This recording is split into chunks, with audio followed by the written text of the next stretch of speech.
Halo semuanya, berjumpa lagi dengan saya dalam materi statistika dan probabilitas. Pada pertemuan hari ini kita akan membahas materi distribusi frekuensi. Tapi sebelum kita masuk pada materi distribusi frekuensi, terlebih dahulu saya ingin mengingatkan kembali bahwa tujuan kita mempelajari statistika ini adalah sebagai, kalau saya katakan itu sebagai alat yang akan kita gunakan untuk mengolah suatu data yang telah kita dapatkan, apakah data itu dari penelitian, dari observasi, dari survei, sehingga mempermudahkan atau memberikan kemudahan bagi kita dalam menarik kesimpulan atau analisis. Ya, itu tujuan dari kita. Pada pertemuan hari ini terkait dengan materi distribusi frekuensi, kita materi ini tidak terlalu banyak, tapi perlu dipahami langkah-langkah membuat distribusi frekuensi itu apa, dan apa sebenarnya distribusi frekuensi. Adapun fokus topik kita pada hari ini adalah kita ingin mempelajari atau melihat apa itu distribusi frekuensi dan kegunaannya untuk apa. Yang kedua, kita ingin melihat data apa saja yang bisa diolah dan juga bisa dibuat dalam bentuk distribusi frekuensi. Yang ketiga, kita ingin mempelajari langkah-langkah dalam membuat distribusi frekuensi. Yang keempat, cara penyajian data distribusi frekuensi itu seperti apa. Yang kelima, jenis-jenis data atau jenis-jenis distribusi frekuensi itu ada berapa dan bentuknya seperti apa. Itu yang akan kita pahami pada hari ini. Kita langsung saja. Terkait dengan yang namanya distribusi frekuensi, kalau kalian baca berbagai jenis buku, kalian baca sumber dari internet, baca sumber dari jurnal terkait dengan namanya distribusi frekuensi. Secara umum, distribusi frekuensi itu didefinisikan sebagai suatu cara untuk menyusun data, baik itu bersifat diskrit atau utuh maupun data yang bersifat kontinu, ya, dengan memasukkan data ke dalam bentuk kelas-kelas interval, ya. Apa maksudnya? Di sini ada yang namanya data diskrit, bersifat diskrit. Itu dalam matematika itu ada dua jenis data yang dipelajari. Ada yang namanya matematika diskrit, ada namanya matematika kontinu. Itu berbeda, ya. Apa sih tujuan kita mempelajari distribusi frekuensi ini? Tujuannya adalah yang mana ini untuk mempermudah kita dalam memahami, menganalisis, dan juga menarik kesimpulan, sehingga data yang kita peroleh itu menjadi informatif. Maksudnya menjadi informatif adalah memberikan informasi kepada kita, bisa memberikan informasi kepada kita. Saya contohkan, ini ada namanya kelas-kelas interval juga. Contohkan seperti ini. Terkait dengan kasus yang sedang melanda dunia pada saat ini, yang namanya kasus corona. Misalkan kita ingin mendata jumlah orang yang terkena virus corona. Jadi kita ambil kelas interval yang mana kelas ini berdasarkan umur. Misalkan umur 10 sampai 20 tahun, 20 sampai 30, atau 30 sampai 40. Dan seterusnya. Kita ambil dengan rentang dengan panjang kelasnya itu adalah 10 seperti itu. Sehingga ternyata kita dapatkan yang umur 10 sampai 20 tahun yang terkena virus corona ada 10 orang. Yang umur 20 sampai 30 ada 15 orang seperti itu. Penyajian data seperti itu bagian dari namanya distribusi frekuensi. Nah, dari data-data yang kita sajikan dalam bentuk distribusi frekuensi seperti itu, kita mempermudah kita dalam menarik kesimpulan. Sehingga nantinya misalkan dari data yang kita dapatkan bahwa jumlah orang yang terkena virus corona ternyata yang paling banyak itu pada umur 40 sampai 50. Kan kita bisa melihat dari jumlah frekuensinya. Seperti itu. Nah, selanjutnya, data apa saja yang dibuat atau dibuat dalam bentuk distribusi frekuensi. Yang pertama adalah data hasil wawancara. Itu bisa. Misalkan kita data hasil wawancara itu juga bisa tidak hanya sebuah pernyataan, bisa juga kita jadikan sebuah angka. Misalkan seperti ini. Terkait dengan corona itu juga. Saya ambil tema corona karena yang sedang melanda kita. Misalkan terkait dengan corona juga. Kita ingin mewawancarai 100 orang misalkan. Ya, kita ingin mewawancarai 100 subjek peneliti, 100 orang terkait dengan ketakutan ketika keluar rumah akibat daripada efek virus corona. Ternyata kita dapatkan bahwa dari 100 orang dapat bahwa 10 orang atau 10% itu menyatakan sangat takut sehingga tidak pergi keluar rumah selama virus corona ini. Atau ada 50 orang atau 50% dari jumlah total 100 orang mengatakan bahwa tidak takut, santai saja. Nah, dan selebihnya tidak ada yang menjawab seperti itu. Dengan data-data seperti itu kita bisa menarik kesimpulan. Datanya disajikan dalam bentuk distribusi frekuensi, bisa menarik kesimpulan. Selanjutnya ada data hasil tes, misalkan hasil ujian, hasil kuis, hasil apa namanya, jenis penilaian atau tes kuis dan sebagainya. Misalnya dan selanjutnya hasil observasi dan juga hasil dari studi pendahuluan. Kalau hasil dari studi pendahuluan ini misalkan ketika kalian ingin skripsi, kalian ingin menentukan topik penelitian kalian lakukanlah studi pendahuluan. Studi pendahuluan misalnya kalian ingin membuat efek dari suatu program komputer terhadap aktivitas belajar pada siswa SD, misalkan seperti itu. Dan survei atau kalian lakukan studi pendahuluan baik itu dengan survei dan sebagainya, itu bisa dibuat hasilnya dalam bentuk.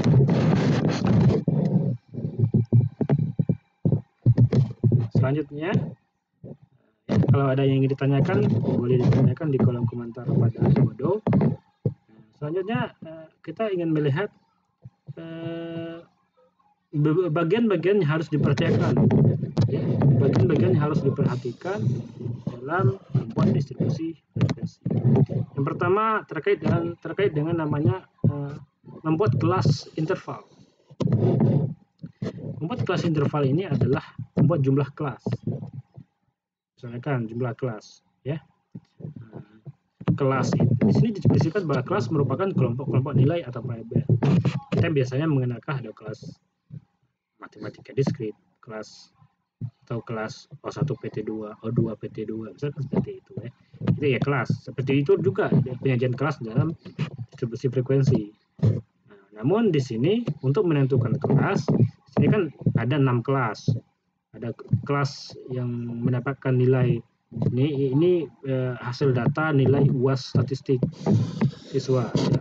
Ada kelas yang mendapat nilai 50 sampai 55. Ada kelas interval antara 56 sampai 61. Ada kelas interval 62 sampai 67. Ini kelas. Jumlah kelasnya ada 6. 1, 2, 3, 4, 5, 6 kelas. Untuk menentukan kelas kita bisa menggunakan rumus K sama dengan 1 plus 3,3 log N. Ya, K sama dengan 1 plus 3,3 log N. Nah, maksudnya apa? Misalkan gini, di sini ada poin N. N ini menunjukkan jumlah data. Maksudnya apa? Misalkan seperti ini, kita memiliki data 150 data.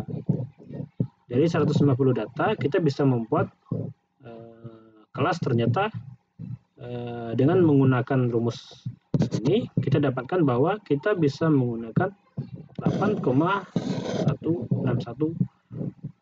jumlah kelas. Tapi yang berkoma ini kan membingungkan. Jadi karena membingungkan bisa dibulatkan dibulatkan menjadi 8 atau 9. Kalau menurut aturan matematika, karena dia kurang dari 5, maka dibulatkan menjadi 8. Tapi dalam distribusi frekuensi ini bisa kita sesuaikan dengan kebutuhan mau menjadi 8 atau menjadi 9 kebutuhan. Nah, selain menentukan kelas interval, yang kedua yang perlu diperhatikan adalah cara menentukan batas kelas. Ya. Batas kelas ini merupakan nilai-nilai yang memberi atau yang membatasi antara kelas yang satu dengan kelas yang lain. Kelas yang membatasi antara kelas yang satu dengan kelas yang lain. Ya. Di sini batas kelas itu ada namanya batas kelas bawah, ada namanya batas kelas atas. Misalkan di sini yang sebelah kiri menunjukkan batas kelas bawah, di mana nilainya lebih kecil daripada batas kelas atas. Ya, itu batas kelas. Selanjutnya ada rentang atau rank. Apa itu rentang? Rentang yaitu selisih antara data tertinggi dengan data terendah, atau data terbesar dengan data terkecil. Kita contohkan seperti ini. Kalau kita lihat dari data yang ini, nilai tertingginya adalah 85, ya. Nilai tertingginya adalah 85, sedangkan nilai terendahnya adalah 50. Dari nilai 85 dan 50 ini kita bisa menentukan ranknya atau rentang data, yang mana dengan menggunakan rumus atau dengan mengurangi nilai atau data tertinggi dikurang dengan data terendah. Ditempatkan bahwa rentang datanya itu adalah 35 atau selisih data tertinggi dengan data terendah adalah 35. Nah, dari rentang ya, dan juga dari jumlah kelas, dari rentang dan juga jumlah kelas, mana jumlah kelas tadi? Nah, ini jumlah kelas ya, kita di sini kan dapatnya jumlah kelas seperti ini. Nah, kita bisa menentukan panjang kelas interval. Yang dimaksud dengan panjang kelas interval itu adalah panjang kelas antara, misalnya satu kelas itu 50 sampai 56, misalkan seperti itu. Itu panjang kelas interval. Untuk menentukannya, kita bisa menggunakan rumus rentang dibagi dengan jumlah kelas. Ya. Di sini coba perhatikan lagi, panjang interval kelas itu adalah jarak antara tepi kelas atas dengan tepi kelas bawah. Artinya jarak antara, misalnya kan 65 dengan 50, seperti itu. Rumusnya adalah rentang dibagi jumlah kelas. Jadi kalau kita lihat dari data yang tadi, didapatkan bahwa rentang datanya kan 35, maka di sini pakai 35. Sedangkan jumlah kelas di sini dapat jumlah kelas kan ada 6, ya, jumlah kelasnya ada 6. Ya, jumlah kelasnya ada 6, 1, 2, 3, 4, 5, 6. Maka 35 dibagi 6 dapat 5,8. Kan 5,8. Ini bisa dibulatkan menjadi 6. Makanya pada soal ini setiap kelas ini panjang intervalnya itu adalah 6. Kita hitung, misalnya interval adalah 6. Dari mana ada 6? 50 ya, 50, 51, 50, 51, 52, 53, 54, 55. Sampai 55 itu kan 6. Makanya dibuat bahwa pada batas kelas bawah sampai batas kelas akhir itu 50 sampai 55. Itu dikarenakan panjang interval kelasnya adalah 6. Selanjutnya perlu pemahaman tentang menentukan frekuensi kelas. Frekuensi kelas dinyatakan sebagai banyak jumlah data yang terdapat pada kelas tertentu. Saya misalkan pada data ini pada kelas 50 sampai 55 ya. kelas 50 sampai 55, ternyata jumlah yang mendapatkan nilai di antara 50 sampai 55 ada 3 orang. Jumlah yang dapat nilai 56 sampai 61 ada 7 orang. Begitu pun seterusnya. Itulah yang disebut dengan frekuensi. Makanya di sini frekuensi itu didefinisikan sebagai banyaknya jumlah data yang terdapat pada kelas tertentu. Ya, makanya definisikan seperti itu. Oke, itu tentang yang perlu diperhatikan dalam membuat distribusi frekuensi. Jika ada pertanyaan, silakan ditanyakan di kolom komentar. Selanjutnya, adapun teknik dalam menyusun distribusi frekuensi sebenarnya mengikuti dari yang tadi, ya, mengikuti dari yang tadi. Dimana yang perlu langkah pertama itu adalah apabila kita memiliki data, misalkan data awal itu kan biasanya acak, nilainya misalkan ada yang buat 50, 60, ada 51, nah artinya belum diurutkan dari yang terkecil sampai terbesar, ataupun yang terbesar sampai terkecil. Nah, di langkah pertama, kita harus mengurutkan antara dari nilai terkecil sampai nilai terbesar. Nanti kita lihat contohnya seperti apa. Ya.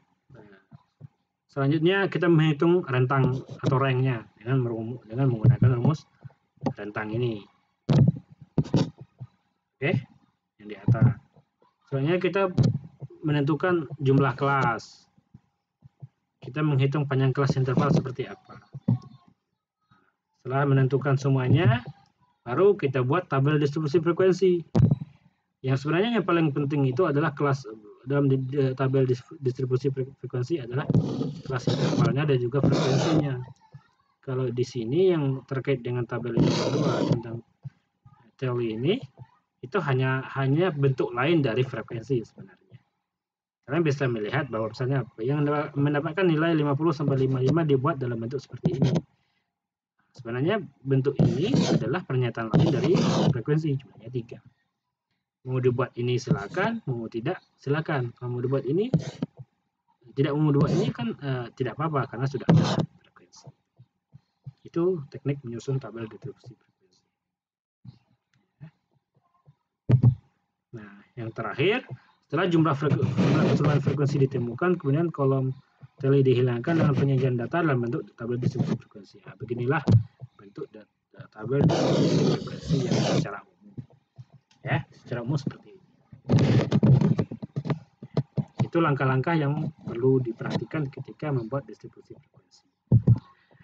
Nah, selanjutnya, penyajian data dalam distribusi frekuensi itu sebenarnya dapat disediakan dalam dua bentuk. Yang pertama itu tabel distribusi frekuensi data tunggal. Datanya tidak membentuk satu kelompok. Makanya di sini didefinisikan sebagai jenis tabel distribusi frekuensi yang menyajikan frekuensi dari data tunggal yang berdiri sendiri atau tidak berkelompok. Kita lihat ada 50, 60, 70, 80. Tidak berkelompok. Kalau berkelompok tadi ada kelas 50 sampai 55, ada 56 sampai 57. Nah, itu kan itu yang berkelompok. Ini tidak berkelompok. Ini bisa disusun misalkan satu kelas ada yang mendapatkan nilai 40, 50, 60. Artinya kita buat 40 berapa orang, 50 berapa orang, 60 berapa orang. Ya. Selanjutnya ada namanya tabel distribusi frekuensi data kelompok. Nah, yang data kelompok inilah dibuat sebuah intervalnya. Misalkan 22 sampai 27, 28 sampai 33, 34 sampai 39. Kenapa dibuat seperti ini? Biasanya orang membuat seperti ini karena datanya itu tidak konstan. Misalkan ada yang berkoma. Misalnya nilai siswa itu ada yang 35,5, 36,3. Karena apabila disusun dengan menggunakan distribusi frekuensi data tunggal itu kan sangat panjang, maka dibuatlah dalam bentuk data kelompok. Jadi yang frekuensinya atau jumlah yang mendapatkan nilai itu bisa dihitung, misalnya yang mendapat nilai di antara 22 sampai 27 itu berapa orang. Seperti itu. Ya. Kita lanjut. Yang kedua bentuk distribusi frekuensi atau jenis distribusi frekuensi. ada yang dinamakan tabel distribusi frekuensi kumulatif. Di sini ada yang dinamakan tabel distribusi frekuensi kumulatif. Di mana tabel ini merupakan tabel statistik yang menyajikan frekuensi dari data yang dihitung dengan ditambah-tambahkan, baik dari atas ke bawah maupun dari bawah ke atas. Makanya di sini dibedakan menjadi dua. Ada yang namanya frekuensi kumulatif atas, ada yang namanya frekuensi kumulatif bawah. Contohnya seperti apa? Misalkan seperti ini.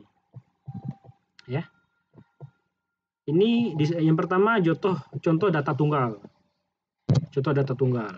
Ini kan data tunggal, data 4. Didapatkan bahwa jumlah yang mendapatkan nilai 44 adalah 2. Dan nilai 15 69 15 orang. Dapat nilai 76 14 orang. Nah, itu frekuensi. Data-data tersebut, data frekuensi tersebut disajikan dalam bentuk frekuensi kumulatif. Tujuannya apa? Tujuannya adalah untuk mengetahui, misalkan yang mendapatkan nilai di atas di bawah 69 itu berapa orang? Yang mendapatkan di bawah 76 itu berapa orang? Makanya di sini ini bisa penyajian itu bisa dari bawah sampai atas atau atas bawah. Ini terbalik ya. Sebenarnya ini FKA, ini FKA, ini yang A, ini yang B, ini ya. Ini yang A, itu yang B, seperti itu. Kita lihat penyajiannya. Ini kan dihitung dari bawah sampai atas. 3 ya. Ini nilainya 3, makanya FKB 3. Habis itu 3 ditambah 6, jadinya 9. Habis itu 9 ditambah 14, jadinya 23. 23 tambah 15, jadinya 38. 38 tambah 2, jadinya 40. Ya, 40. Tujuannya apa? Tujuannya adalah untuk menunjukkan berapa orang yang misalnya yang mendapatkan nilai di bawah 69 itu berapa orang, atau yang dia mendapatkan nilai di atas 40, di atas 44 itu berapa orang. Begitupun contoh apabila frekuensinya atau datanya dibuat dalam bentuk kelompok, sama saja, prosesnya sama saja. Yang kedua ada namanya tabel distribusi frekuensi relatif, yaitu ini adalah penyajian dalam bentuk presentasi. Nah, contohnya kita bisa menggunakan rumus presentasi, yaitu frekuensi bagi dengan jumlah data dikali 100. Makanya kita bisa menyajikan, misalkan presentasinya adalah 25%. Sini presentasinya adalah 25%. 27. Dapatnya dari mana? 15 dibagi 60 dibagi 100. Ya. Itu adalah jenis-jenis distribusi frekuensi. Oke. Cukup untuk penjelasannya. Untuk contoh silakan lihat di post YouTube selanjutnya. Saya akan menyajikan contoh pembuatan distribusi frekuensi. Cukup untuk penjelasan terkait dengan definisi distribusi frekuensi. Saya tutup dengan oh ya, kalau ada yang bertanya silakan di laman Edmodo. Saya tutup dengan wabillahi taufiq wal hidayah. Assalamualaikum warahmatullahi wabarakatuh.